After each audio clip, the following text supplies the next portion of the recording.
talk about their trip and be like, Logan, no. And here he is. I know he just loves it. He loves it.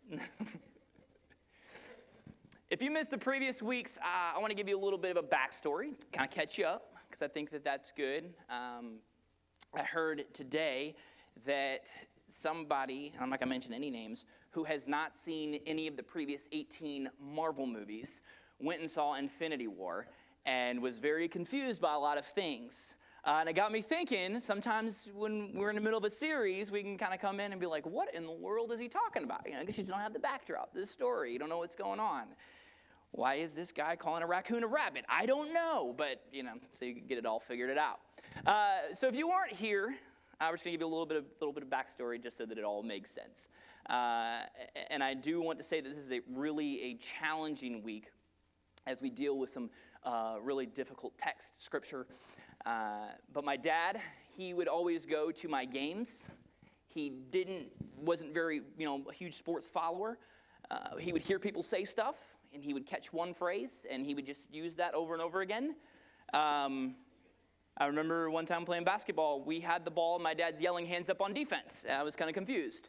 I was like, hands up, I'm not on defense, Dad, okay. But in baseball, he got the word, bring the heat, all right? So we're going to bring the heat today. That's cool. That's cool. Everybody say, bring the heat. See, you guys asked for it. Now you're in trouble.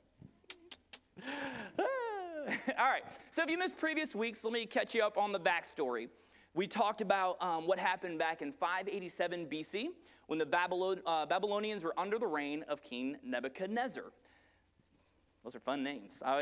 Favorite part about reading through Scripture is always like, I don't know, that sounds good. But King Nebuchadnezzar destroyed Judah, crushing the temple that Solomon had built. This was more than just a physical blow. It was a spiritual blow to God's people. Because not only did they destroy, not only did you destroy everything we loved, but you also destroyed the house for our God. Okay, and so for 5 decades, the Jewish people were held in bondage, in captivity. And so when they were allowed to actually go back and start to rebuild, you can only imagine the thrill after 50 years of being held captive that they were able to go back and to start to rebuild. We like the end part of the rebuild. We like the finished product, but sometimes we don't like to go through all that we have to go through to get to that rebuild. So not only did they have to rebuild their own lives, but they also had to rebuild the temple, God's temple, the house and dwelling place for God. So if you remember in week 1, they started strong. They built the foundation. They built the altar. And when the Samaritans opposed them, they panicked.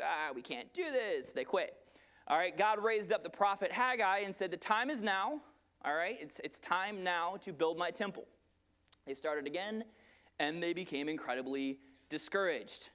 All right, as we pick up the story this week, we're kind of reading between the lines. All right, if you look at their attitude, you can find that many of them really battle the same things that I feel like we've tried to battle when we're trying to do what God asked us to do, and things just aren't going well. All right, is there anybody else who God has asked you to do something or just heavily placed something on your heart, and when you're trying to do that, you're just really struggling to do it, okay? It's once you get the wheel moving, we're good, but to get that wheel actually moving is quite a task, and it's really hard, especially if you feel like, man, I'm just doing this by myself. All right, so when you try to do what God told you to do, not making any progress, trying to obey God, and you feel like life is still not working very well. In fact, it was probably worse than when you tried to first start doing what God told you to do. And you can almost feel a cry of their hearts where they're saying, God, we're obeying you, but where are you? Where are the results? Is it really worth it to serve and obey God? And this is a question I believe many were asking God, and quite honestly, I believe it's what many ask God still today. That's not just a question of way back in the day. It's now, is it really worth it to follow you? I'm trying to do things the way you want me to do. I went to church. I tried praying. I'm trying to read more. And, it's not working the way that I believe that it should. Yeah.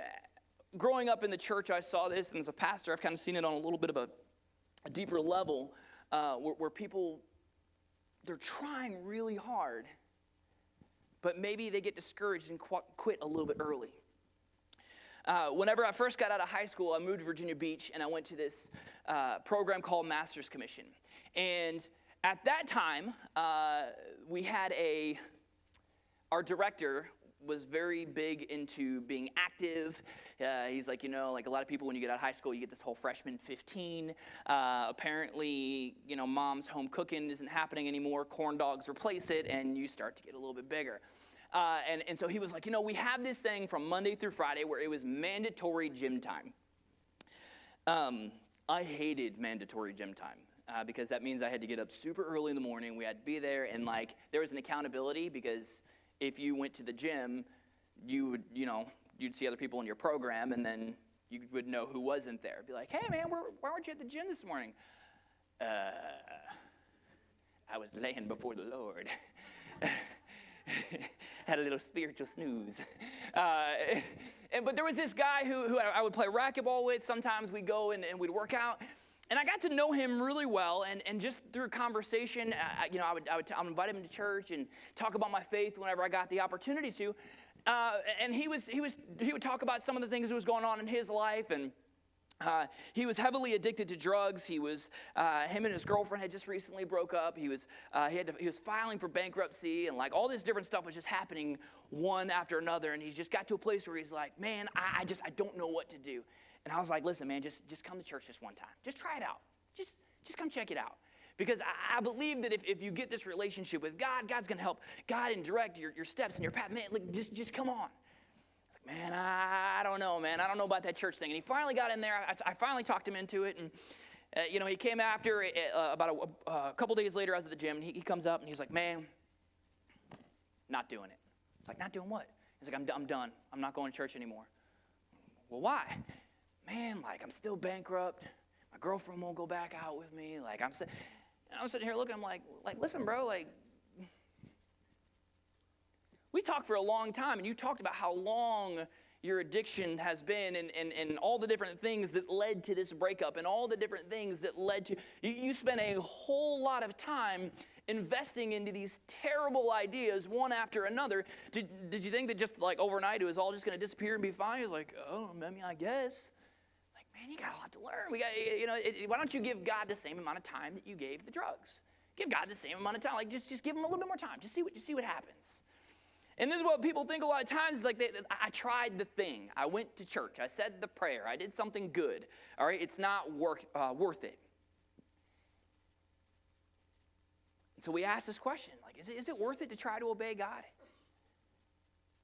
So this is the context as we wrap up the final week, is the Jewish people were trying to build the temple, and it wasn't going the way they thought it would be, and they were wondering, is it even worth it?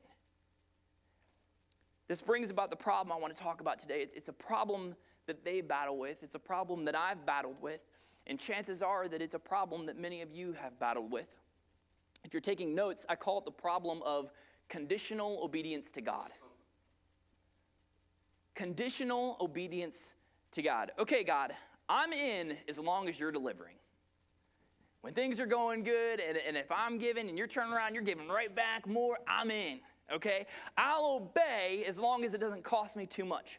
God, I'll do what you want me to do as long as I see the results that I want to see. But if it makes me uncomfortable, if it's inconvenient, or if you're not doing what I think you should do, at this point, God, I'm going to pull back.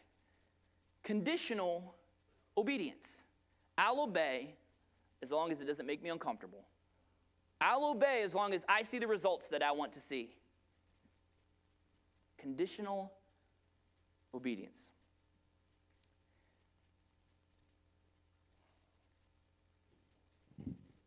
I remember one time in the same time span, I felt like God was tugging at my heart and telling me to give some money to somebody. Somebody specific. It wasn't just like, hey, go give your money to... It was like there's somebody specific. And I remember it was just like, man, I don't want to carry any cash. And I opened it up, and there's $5 in there. And I was like, that's not enough. That's not a lot. What can $5 really do? And I'm sitting there praying. I'm like, God, if it's you, just tell me to do it again. God, if it's you, send somebody to tell me. As if the devil's going to tell me to bless somebody. I'm sitting there, and I'm like, I don't know what to do. I don't yet. And so finally I was like, you know what? It may not be much. It's $5. That's what I have, right? So I go up and I'm like, I don't know why. I hope you're not offended, but I feel like this is something I'm supposed to give you. And literally you would have thought I'd given them $1 million. Just began to weep and cry. And just, oh my God, and there was a specific need that they were praying for, and God used me to fill that specific need. And it was just so cool because for me, it's like, man, that's $5. But for this person, it was like, that was an answer to prayer.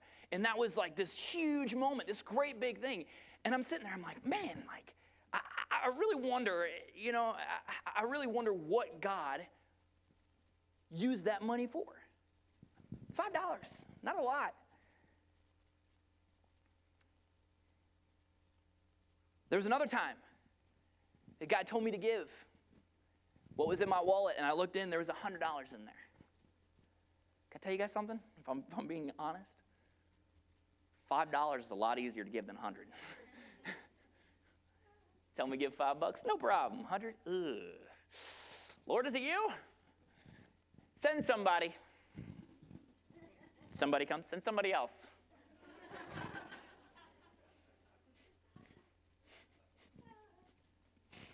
I didn't give that day, though.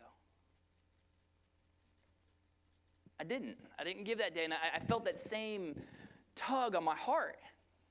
So you could say there that I had a $5 obedience, but not a $100 obedience, right? It was conditional. It didn't cost me. $5. It wasn't uncomfortable. It wasn't inconvenient. No problem. But when it starts to cost, when it starts to, like when you start to feel that $100, like, wait. Okay. God's going to answer through somebody else. We become focused on that one thing.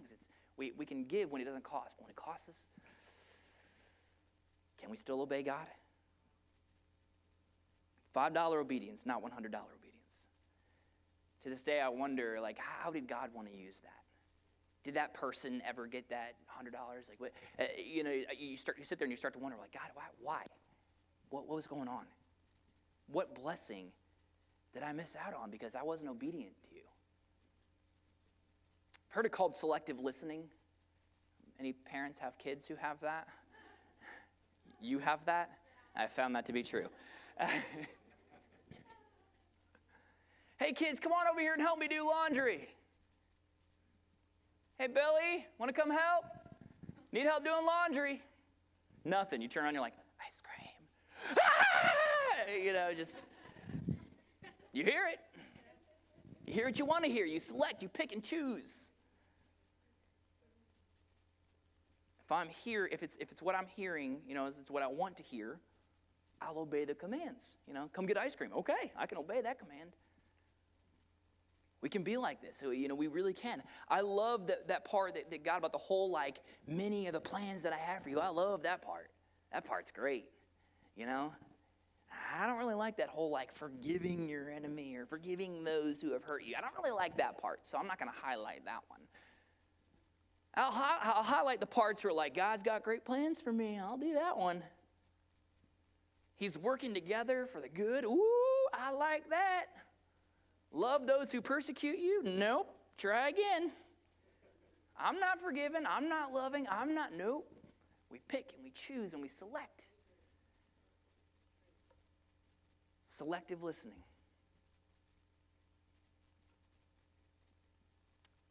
I'll obey as long as I'm comfortable. We're going to see God show very clearly to his people, it's kind of looking at this corruptive power of sin, okay? This is what Haggai does. If you remember earlier, God's people turned away from God and they worshiped idols. Their hearts were not with God. They put their own houses ahead of God's house. And so God tells Haggai, this prophet, to ask the priests some questions. Now let me just say these questions are a little weird at first, and hopefully I can unweird them for you, okay? And then we'll make sense of this, all right? In verse 12, Haggai asked the priests, if one of you is carrying some meat from a holy sacrifice in his robes. Now we're going to stop there. Just so you know, the priest, when they were going to sacrifice, they would always wear their robes. Okay, they would take holy or sanctified meat. They would take these robes and fold it up like a little pocket to keep the meat. And what Haggai is going to do is he's going to ask if your robe, which is now kind of like touching something holy, brushes up against something that is unholy, does the holiness rub off on the unholiness, and the unholiness become holy? That's what he's going to ask him. He says, if one of you is carrying some meat from a holy sacrifice in his robe, and his robe happens to brush against some bread, or stew, or wine, or olive oil, or any other kind of food, will it also become holy? And the priest replied and says this, he says, no. In other words, the holiness does not rub off. All right, it's like this modern example, because this is something that I always, struggled with as a kid. If I clean my hands are clean, right? If I touch a dirty plate full of spaghetti sauce, all right, do my clean hands make that dirty plate clean just by touching it? No, all right? The opposite is true. My hands actually will become dirty. It's okay, so this is what he's saying. He illustrates this principle, and he asks, if someone becomes ceremonially unclean by touching a dead person, you touch a dead person and now they're unclean. This makes you unclean. And then if that person touches any of these foods, will they be defiled? The priest answers yes. What's he showing? He's showing that this sin is like a disease, okay? It's spreading. It spreads, all right? Sin's spreading here easier than holiness. It's the corruptive power of sin. Paul said it this way in the New Testament. He said, bad company corrupts good character. He didn't say good company cleanses bad character. He said that's the corruptive power of sin. It stains everything it touches. And this is where it gets tough here in verse 14. He responded, this is how it is with this people and this nation, says the Lord. Everything they do and everything they offer is defiled by their sin. Because they turned away, because their hearts are going after idols, not after me, because of that, God says everything that they do and everything that they offer is defiled by sin. We could say it this way. When your heart isn't right with God, everything that you could do or that you will do will be wrong. When your heart is not right with God,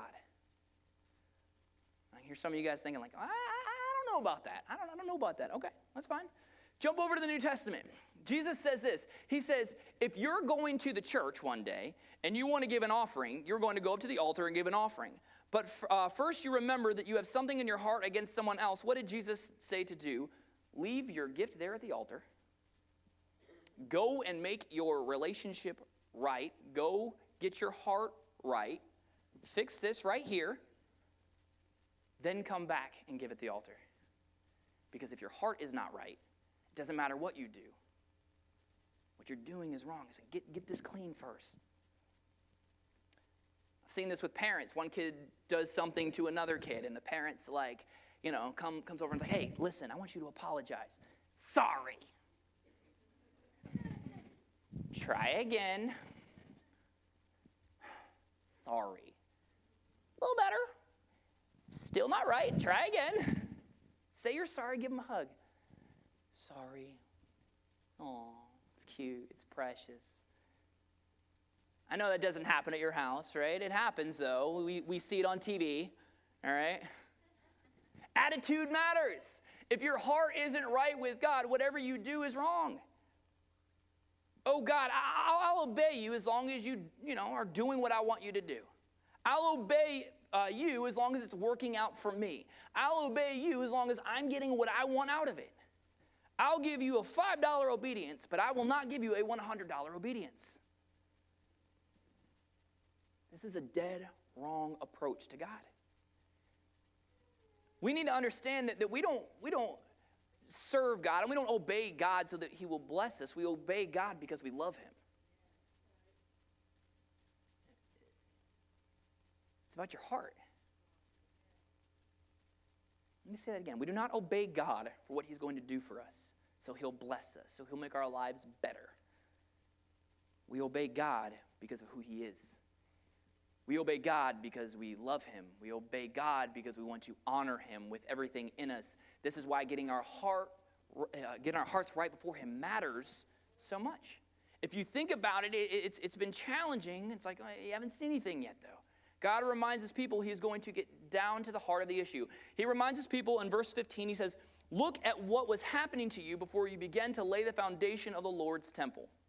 Now, if you were here in week 1, you remember Pastor Brian talked about this. Before they laid the foundation, we looked at the verse so many people identified with. Like, hey, you're drinking, but you're still thirsty. You're eating, but you're not full. Okay, you're putting money in pockets, and they have holes in them. Okay, in other words, you're doing everything you can to have this meaningful life, but you're still empty. You're getting as much wealth and things and having as much fun as you can, but you still feel like there's something more. You're consuming everything, and yet there's not enough left over. You're working as hard as you can. You're trying to get ahead. Okay? He says, you remember that before you build the foundation, that's where you were. Then in verse 16, he says this, when you hoped for a 20-bushel crop, you harvested only 10. We'll apply it to where we're at today, where if they said, hey, we're going to give you $20 an hour, and then you look at it and you got $10 an hour, okay, it was half of that. It's not working the way you thought it would be working. So when you expected to draw 50 gallons from the wine press, you found only 20. You were doing everything you could, and yet you simply couldn't get ahead. Why do you think that was? And in verse 17, God answers this. He says, God's really tough here. Okay, sometimes God gives us that tough answer that we need to hear. God says this. He says, I sent blight and mildew and hail to destroy everything you worked so hard to produce. Ow. God, you sent that to destroy everything I worked hard. That's tough. You're working as hard as you can, and he sends this to you to destroy it. That's not fair. Now, if I'm honest, I don't like that picture of God. Can I say that? I don't like that picture. Me personally, I have a hard time. Because in my mind, I'm like, man, if I'm working, God, I want you to bless it, right? Not destroy it. And in my flesh, you look at it and you're like, oh, man. But God answers this, okay? Why in the world would a good God stop us from having provision when we're doing everything we can just to survive?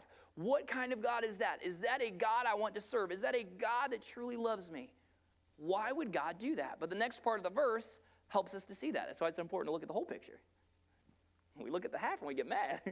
Look at the whole. All right, he says this, I sent blight and mildew and hail to destroy everything you worked so hard to produce. And then God says, even so you refuse to return to me, says the Lord. There it is. You see, God is not trying to punish his people. God was trying to restore his people. That was his goal. God was trying to restore them. And what I found out about God is that sometimes God may not change your negative situation because God is trying to change your heart.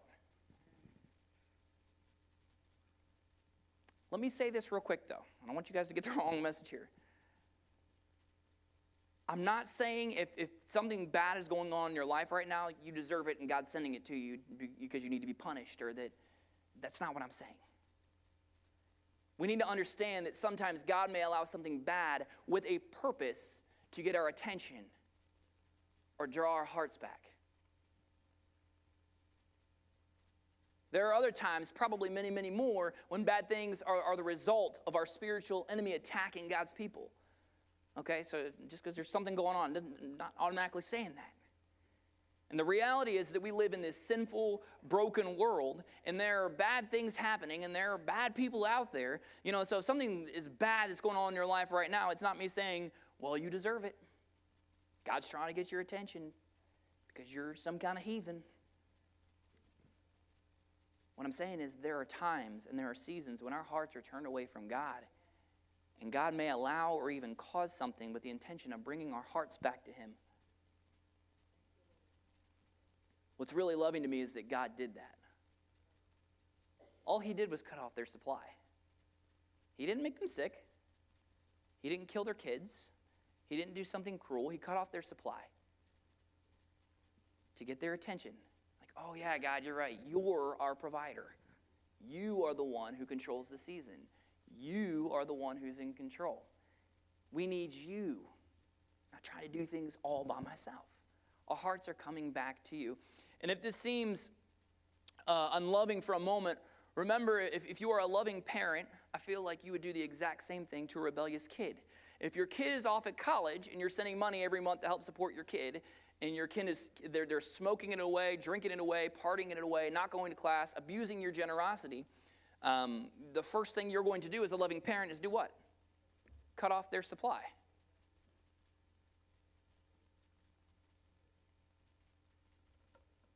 Because you're not representing the values. And until your heart comes back, I'm not going to continue to supply you. I'm not going to continue to supply your party lifestyle. And this is what God said. God said, I'm not trying to punish you. I'm trying to restore you. You don't do that as parents because you're like, well, that's it. I don't like my kids anymore. Boom. You're like, no, like, I love you. You need to be better. We need to make some better choices here. We need to learn. Your heart has turned away from me. If you go back to week number 1, this is why I love this book, is because God is so simple in his love. Week number 1, you remember the simplicity of the message? It says, I know we're supposed to build it, but we don't know how. And God said, here's how you do it. This is easy. Don't miss it. Here's how you do it. 1, 2, 3. Number 1, go up to the mountain. Number 2, bring down the timber. Number 3, build my temple. That's how you do it. Easy. All right? If you read it, if you miss a week, God basically said, just do this. Go up to the mountain, bring down the timber, build my house. Week 2, they're doing it, but they're discouraged and they want to give up. And God said, this is easy. Just be strong. Be strong, be strong. Stop being discouraged. Stop trying to give up. Come on, you got this.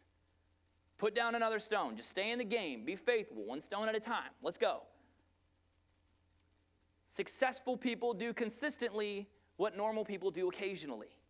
Okay? Just put down another stone. Be consistent. Continue to work. And God has one simple message in this text. Above all else, God says more than anything else, I want your hearts. More than anything else God says, he says, I want your heart. I want you to seek me with all of your heart. Miss Mary, if you can help me out this morning. Here's what happened. He said, you used to love me. I used to be first. But guess what? You turned away and you worshiped other idols. I want your heart. I want all of your heart.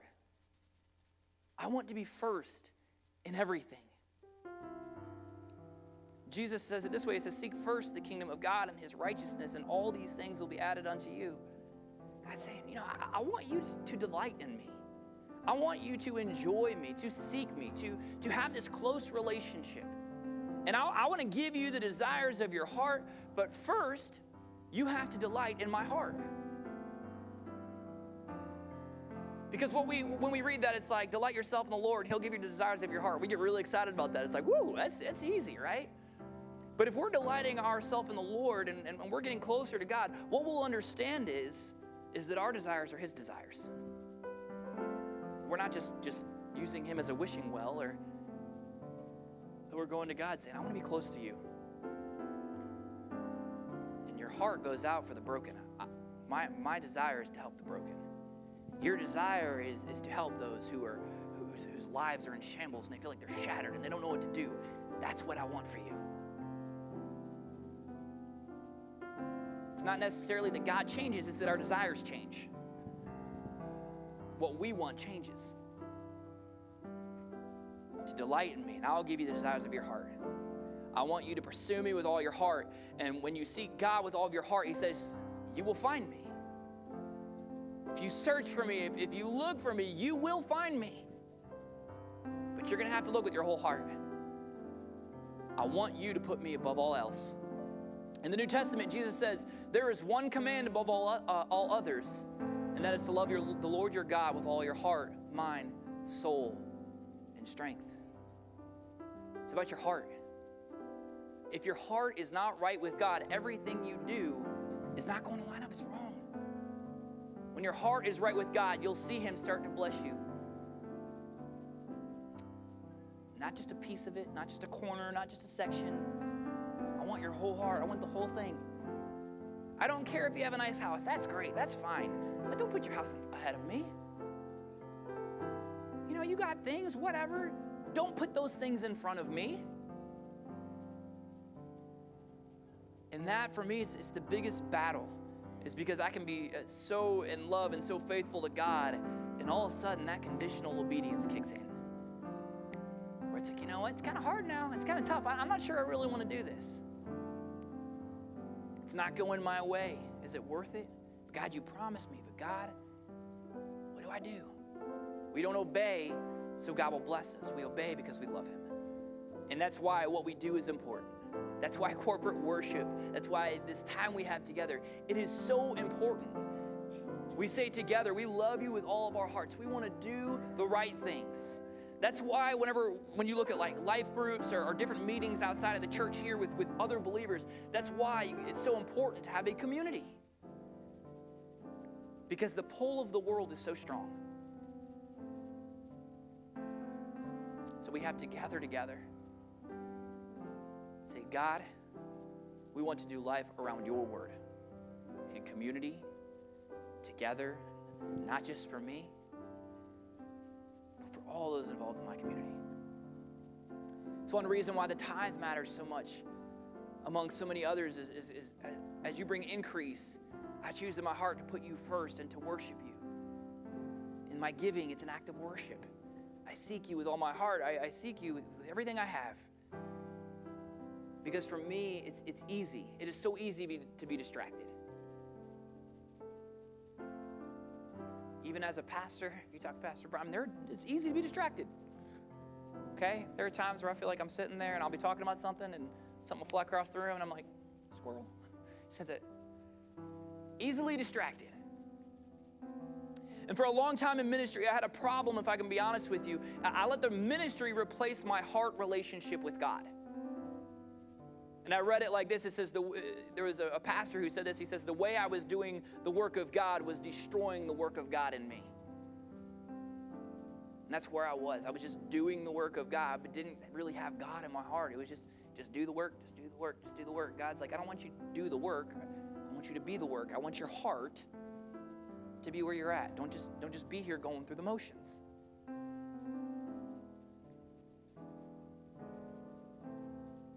Jesus quotes Isaiah and he says, these people honor me with their lips, but their hearts are far from me. The beauty of this story is that God got their hearts. Not only were they building the temple, but God had their hearts. And because their hearts came back to God, so did the blessings of God.